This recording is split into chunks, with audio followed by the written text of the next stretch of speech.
So when Ubisoft called me and asked if I wanted to play Assassin's Creed Syndicate early, I was like, are you sure you called the right person? Like, have you ever seen one of my videos before? And they were like, yeah, it's super awesome, so come on down and play Syndicate. Ordinarily, I would have said no, but seeing as their office is what, like 6 blocks away, I said, why the hell not? I'm out of Doritos anyways, and I can hit a 7-Eleven on the way back. And as an added bonus, I can ask them to make Splinter Cell Chaos Theory 2. Like, no lie, I asked one of the Ubisoft marketing reps what her thoughts were on a Chaos Theory 2, and she had no idea what I was talking about, so that's kind of a dead end. Now, I am required to tell you this video is sponsored by Ubisoft, which is pretty vague language if you ask me, so allow me to clarify. They are paying me all kinds of money to make this video, and although I'm not required to tell you that I'm gonna spend every last dime of it on Rice Krispie Treats and Wetzel's Pretzels, I figured that I'd tell you anyway. So if you'd like to check out the game, there will be an info section below and a trailer link at the end of the video. But other than that, this game is just, what? What? Like, usually it takes me 4 to 5 hours to crack open a game and find out what's silly about it, but this thing only took me like 2 hours. Plus, I had to leave early because I had to go to work. So allow me to fill you in as to exactly what you need to know in the quickest way possible. Without going into too many details, the storyline is pretty basic. I could even make it into a sentence. Hey, there's some guy with a bunch of stuff. I don't like that he has that stuff. Let's go take his stuff. Or as is more commonly known, every conflict that has ever happened in the history of mankind. Ever. Boom, I just saved you like 3 hours of unnecessary plot explanations. And just like every Assassin's Creed, some things are different. Yet some things are the same.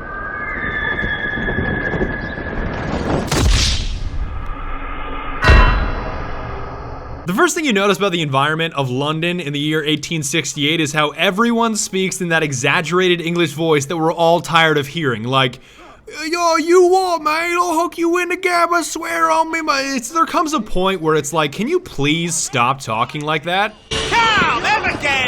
If you don't feel like walking, you can always take a carriage, which you can somehow toss around like a football that doesn't need to adhere to the laws of physics, and better yet, you don't even need to steer. Most of the time, it will just steer for you.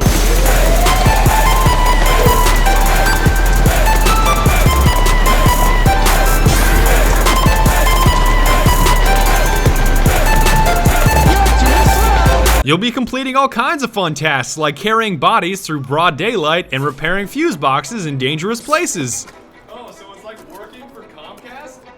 Actually, yes, that's pretty spot on. On these missions, you'll be fighting enemies in typical Assassin's Creed fashion via 3 different weapons. You got your fists or brass knuckles, where it feels like every enemy is an everlast punching bag that never seems to quit.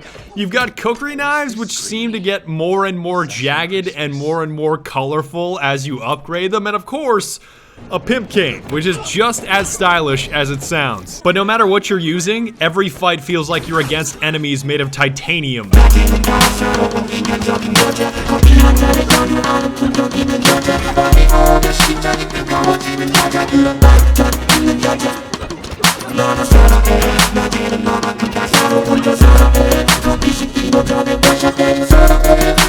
That's why I love using the pistol. It's like the perfect combination of awkward yet super useful. I just can't get enough of it. Like, some sequences you can cheese so hard just by shooting everyone. It honestly saves you so much time. That was easy. And no lie, this guy is better at blind firing than Adam Jensen. Reloading! Double kill! Triple kill! The only downside to this style of blasting everything that moves is the ammo is super scarce. And believe me when I say that anytime you loot an enemy, they will literally have 1 bullet on them, as in 1 single round. Why? I mean, it's not like I feel guilty or anything, because it's not stealing if they're dead, right?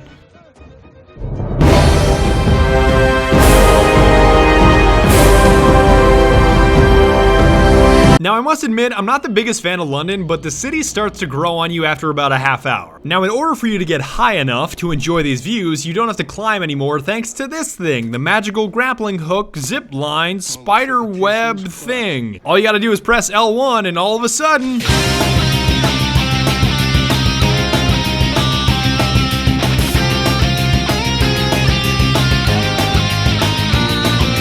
I'm not sure that you have enough cord to physically reach that height, but whatever. Who cares about physics when you're an assassin? None of your enemies can climb anyways. And although I don't know all the characters yet because I only played one sequence for like 2 hours, here's the need to know rundown at this point. This chick is Agnes McBean, and I find it madly ironic that she is actually shaped like a pinto bean. I'm Agnes McBean. A delight. I thought I was getting a promotion. There it I is. suppose I'm little work now. There it is. I'm not trust. Clara is this little runt of a child gangster that not only steals your wallet, but also talks down to you. In return, we offer you intelligence, something you clearly need. You wanna know what you clearly need? Health insurance.